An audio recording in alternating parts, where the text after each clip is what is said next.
Hello students. बच्चों, आज के इस वीडियो में हम असाइनमेंट डिस्कस करेंगे। Assignment of matrices. The question number 1 of assignment is right the number of all possible matrices of order 2 into 3 with each entry 1 और 2। जब भी ऐसा क्वेश्चन आएगा कि आपको ऑर्डर भी गिवन होगा और डिफरेंट एंट्रीज के साथ how many number of matrices are possible, तो आप क्या करेंगे, जितनी डिजिट्स के रख करके हमें मैट्रिक्स निकालनी होती वो बेस हो जाता हमारा। जैसे यहाँ पर 2 डिजिट रखनी थी तो हमारा बेस कितना हो गया, 2 हो गया। और जो ऑर्डर होता है वो हम पावर रख देते हैं। इसका मतलब है कि total 2 to the power 6 matrices ही यहाँ पर बन पाएंगी। फिर से समझ लीजिए, जितने डिजिट्स रख करके हमें मैट्रिसेस बनानी है वो नंबर ऑफ डिजिट्स जो होती हैं वो बेस हो जाती हैं, और जो ऑर्डर होता है वो ऑर्डर ऊपर हम लिख देते हैं। इस तरह से 2 to the power 6 मैट्रिसेस ही यहाँ पर पॉसिबल बन पाएंगे। Next question is, if A is a 3 into 3 matrices and mod of 3a equals to k mod of a, then write the value of k। सो यहाँ पर देखिए, mod of √3a के mod of a के बराबर है। तो हमको मालूम पहले से है कि जब भी किसी नंबर्स में हम किसी कांस्टेंट से मल्टीप्लाई करा देते हैं और उसके बाद जब मॉड निकालते हैं तो k⁴n टाइम्स वो हो जाता है। अब n क्या है यहाँ पर, order of the square matrices है। ये मैट्रिक्स का यहाँ पर ऑर्डर है। तो मान लेते हैं कि अगर ये जो मैट्रिक्स हमें यहाँ पर गिवन थी, ये 3 into 3 की थी, तो यहाँ पर इसका मतलब ऑर्डर इसका ये order 3 square matrix of order 3 है। ये इसका मतलब n की वैल्यू यहाँ पर कितनी हो गई, 3 हो गई। तो √3a मॉड ऑफ √3a जो है, सॉरी मॉड ऑफ 3a जो है वो k मॉड ऑफ a के बराबर है। जब इसका हम मॉड निकालेंगे तो यहाँ पर ना हो जाएगा ये, तो ये हो जाएगा 3 का। हम यहाँ पर अब फॉर्मूला क्या था हमारे पास, mod of ka equal to k⁴n। तो हमारे पास n कितना है यहाँ पर, 3 है, तो 3 की पावर डायरेक्ट 3 और मॉड ऑफ a हो जाएगा यहाँ पर ये। 3 की पावर 3 कितना होता है, 27। यहाँ से डायरेक्ट जब हम कंपेयर कराएंगे तो k की वैल्यू हमें यहाँ से 27 मिल जाएगी। कहने का मतलब है, जब भी किसी अननोन वेरिएबल से आप मल्टीप्लाई करा देते हैं तो जो मल्टीप्लाई कराने के बाद जो उसका मॉड आता है वो वेरिएबल के n टाइम्स के बराबर हो जाता है। तो यहाँ पर स्क्वायर मैट्रिक्स ऑफ ऑर्डर 3 था, तो हमने k⁴n के बराबर होता था। तो यहाँ पर 3 है हमारा, तो 3 की पावर 3 हमने कर दिया तो 27 हो गया।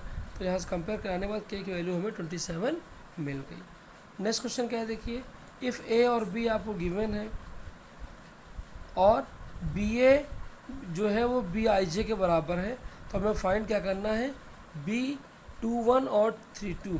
तो ये जो है ये ba के टर्म्स हैं। तो पहले आपको ba निकालना पड़ेगा। क्वेश्चन नंबर 3 में गिवन a और b गिवन है और ba जो है वो भी गिवन है, और हमें b21 और b32 निकालना है। तो पहले हमने ba को मल्टीप्लाई करा दिया। जब मल्टीप्लाई कराते हैं तो रो का मल्टीप्लाई कॉलम से होता है, उसके पहले ऑर्डर चेक करना पड़ता है। तो देखिए यहाँ ऑर्डर क्या है, यहाँ पर हमारे पास यहाँ पर 2 कॉलम्स है और 3 रोज़ है, और यहाँ पर हमारे पास 2 रोज़ है और 3 कॉलम्स है। तो यहाँ पर नंबर ऑफ़ कॉलम जो है वो नंबर ऑफ़ रोज़ के बराबर है। तो जब नंबर ऑफ़ कॉलम यहाँ पर 2 है और यहाँ पर रोज़ भी 2 हैं, तो जब कॉलम फर्स्ट मैट्रिक्स का कॉलम और सेकंड मैट्रिक्स की रोज़ बराबर होती है तो मल्टीप्लाई पॉसिबल होता है। तो मल्टीप्लाई कराएंगे हम, तो रो का मल्टीप्लाई कॉलम्स होगा। तो पहले इसका मल्टीप्लाई हम इससे कराएंगे, तो ये रो आ जाएगी हमारी 2 1 ज़ा 2, 3 4 ज़ा -12, फिर 2 2 ज़ा -4 और 3 2 ज़ा 6 आ जाएगा, फिर 2 3 ज़ा 6 होगा, 3 5 ज़ा 15 हो जाएगा। अब इस रो को हमने तो इस कॉलम से मल्टीप्लाई करा दिया, तो पहली रो के एलिमेंट हमें मिल गए। अब सेकंड रो को हम कॉलम से मल्टीप्लाई कराएंगे, तो सेकंड रो पहला कॉलम, तो यहाँ का एलिमेंट मिल जाएगा हमें 4 1 ज़ा 4, 5 4 ज़ा -20। सेकंड रो सेकंड कॉलम, तो ये एलिमेंट हमें मिल जाएगा 4 2 ज़ा -8 एंड 5 2 ज़ा 10। सिमिलरली इसको इससे मल्टीप्लाई तो ये आएगा, इसको इससे मल्टीप्लाई कराएंगे तो ये आएगा, इसको इससे मल्टीप्लाई कराएंगे तो ये आएगा, और इसको इससे मल्टीप्लाई कराने पर हमें ये मिल जाएगा। अब इनको हम सॉल्व कर लेंगे तो ये आएगा -10 2 21 -16 2 37 -2 और 11। और हमें पूछा क्या गया था, b21 और प्लस b32। सो b21 का मतलब second row and first column यानी 16, एंड B32 का मतलब क्या होगा यहाँ पर, B32 का मतलब हो जाएगा यहाँ पर थर्ड रो और second column. So third row और सेकंड कॉलम ये है -2 और सेकंड रो फर्स्ट कॉलम यानी B21 हमारा ये हो गया और B32 ये हो गया, दोनों को ऐड करा लिया हमने तो हमें कितना मिल गया, -18 मिल गया।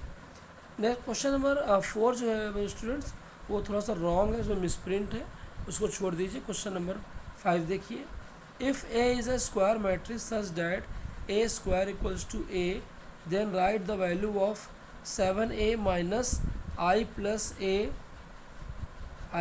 ए whole cube where I is a identity matrix.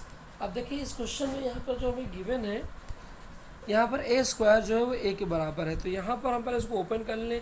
यहाँ पर 7a माइनस आई प्लस ए का होल क्यूब है, तो यहाँ पर a plus B whole cube इसको ओपन कर लेंगे तो हो जाएगा a cube plus B cube plus 3a square B plus 3ab square. So I cube identity matrix होती है तो उसको 1 लिख दिया मैंने, a क्यूब ऐसे लिख दिया, आई स्क्वायर 1 होता है तो 3a हो गया, इसको एच डी लिख दिया। अब a क्यूब को लिख सकते हैं हम a स्क्वायर a। अब देखिए यहाँ 7a माइनस 3a कितना हो जाएगा, 4a हो जाएगा, -1 एज इट इज लिख लेंगे और a क्यूब को लिख सकते हैं हम लोग यहाँ पर a स्क्वायर डॉट a और यहाँ पर a स्क्वायर फिर से a लिख देंगे हम, तो ये 7a में 4a में से फिर से 3a जाएगा तो a बच जाएगा। अब यहाँ पर a स्क्वायर फिर से आ गया, a स्क्वायर को फिर से हम a लिख सकते हैं और a इंटू a स्क्वायर हो जाएगा और फिर से a स्क्वायर को फिर से हम a लिख देंगे और ये a आपस में कट जाएगा, सो बचेगा क्या हमारे पास, -1। नेक्स्ट क्वेश्चन देखिए स्टूडेंट्स, एक मैट्रिक्स हमें गिवन है ए और यहाँ पर ये भी हमें गिवन है कि जो मैट्रिक्स जो मल्टीप्लाई कराने पर हमें जो वैल्यू आ रही है वो ए के बराबर आएगी, तो हमने ए स्क्वायर निकाल लिया। तो पहले हमने ए स्क्वायर निकाल लिया तो ए स्क्वायर हमने फाइंड कर लिया। अब वहाँ पर जो ए स्क्वायर है वो के ए के बराबर है, तो ए स्क्वायर हमने लिख दिया और ए स्क्वायर को हमने के ए लिख दिया, ये ए स्क्वायर की वैल्यू थी। अब ए की वैल्यू हमने यहाँ पुट करा दी, यहाँ से हमने 2 कॉमन ले लिया, तो 2 कॉमन लेने के बाद ये पार्ट सेम आ गया, इसका मतलब के की वैल्यू कितनी आ गई, 2 आ गई। यहाँ ए स्क्वायर के ए के बराबर था, इसलिए पहले ए स्क्वायर निकाल लिया। ए स्क्वायर निकालने के लिए ए को ए से मल्टीप्लाई कराया, ये आ गया। ए स्क्वायर जो था वो के ए के बराबर था क्वेश्चन नंबर 6 में, तो के ए को हमने फिर से ए की वैल्यू पुट करा दी, यहाँ से 2 कॉमन ले लिया, दोनों पार्ट मैट्रिक्स के सेम थे, यानी के की वैल्यू कितनी आ गई, यहाँ से 2 आ गई। नेक्स्ट क्वेश्चन देखिए, क्वेश्चन नंबर 7 में ए आपको गिवन है और यहाँ पर लिखा है कि ए जो है वो स्क्यू सिमेट्रिक मैट्रिक्स है, तो हमने ए का ट्रांसपोज निकाल लिया। और स्क्यू सिमेट्रिक मैट्रिक्स में क्या होता है कि ट्रांसपोज होता है वो सेल्फ नेगेटिव मैट्रिक्स के बराबर हो जाता है, खुद के नेगेटिव मैट्रिक्स के बराबर होता है।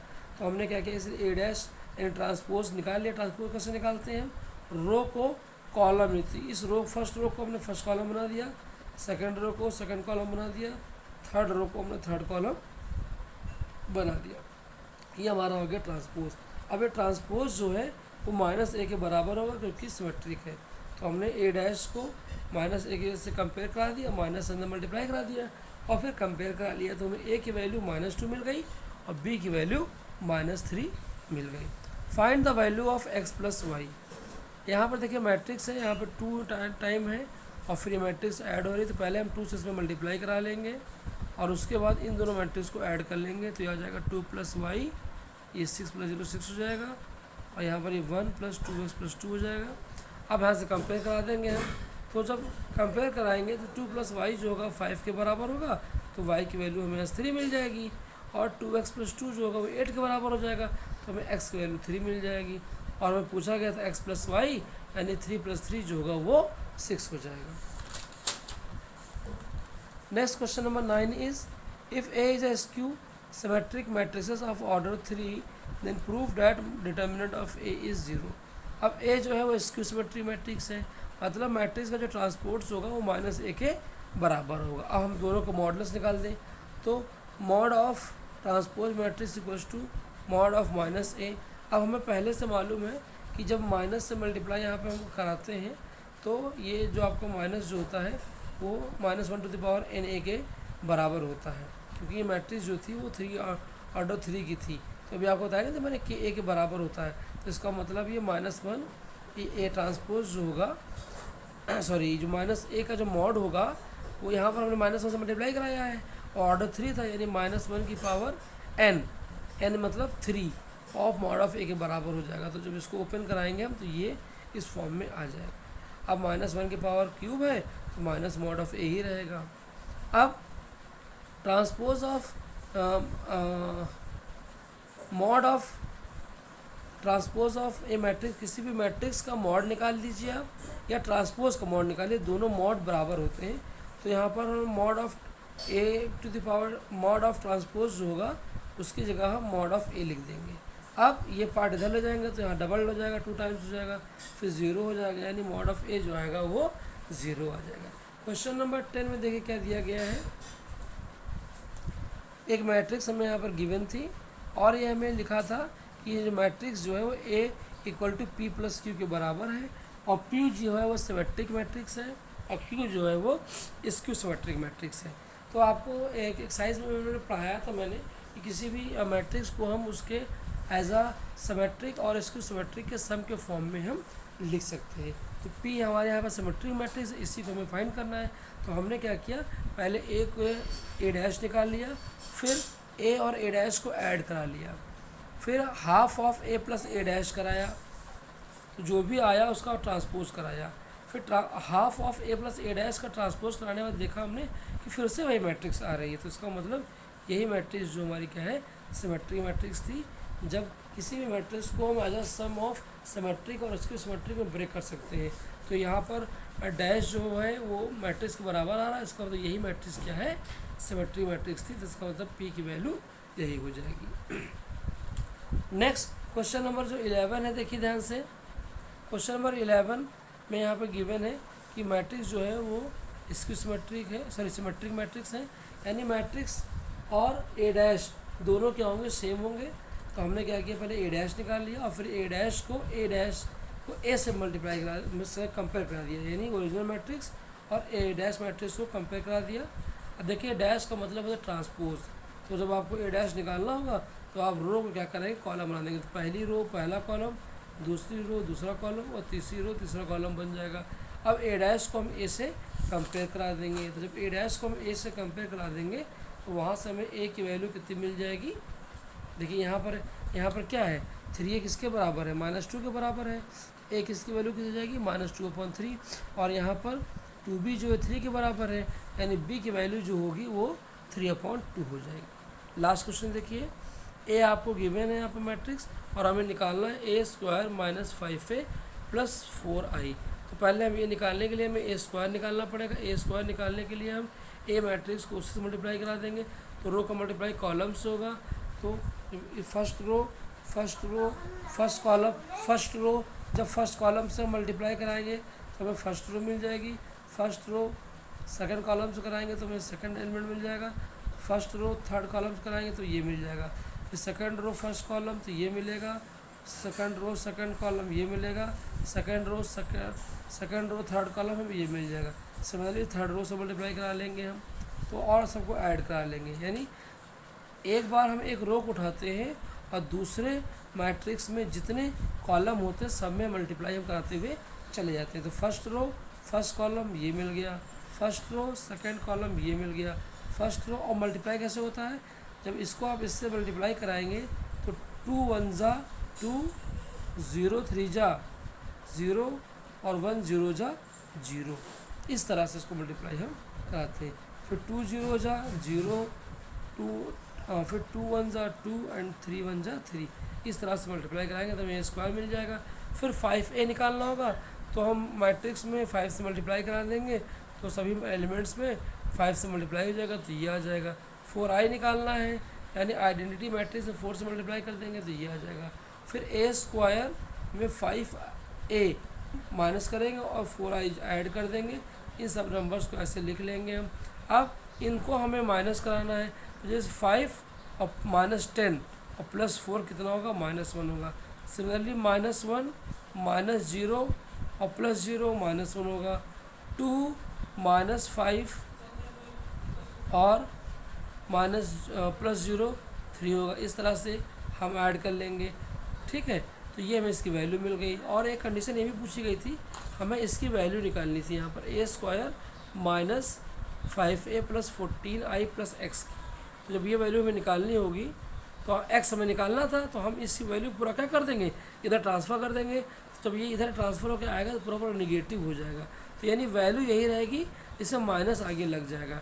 तो हमने क्या करेंगे, इसी में हम क्या कराएं, माइनस से मल्टीप्लाई करा दें। तो जब इसमें माइनस से मल्टीप्लाई करा देंगे तो ये वैल्यू किसकी थी, ए square minus 5a plus 4i की। जब इसमें माइनस से मल्टीप्लाई करा देंगे तो हमको यहाँ से एक्स मिल जाएगा। तो स्टूडेंट इस तरह से आपको असाइनमेंट प्रैक्टिस करने हैं, और बाकी जो क्वेश्चंस होंगे उनको हम अगले वीडियो में डिस्कस करेंगे।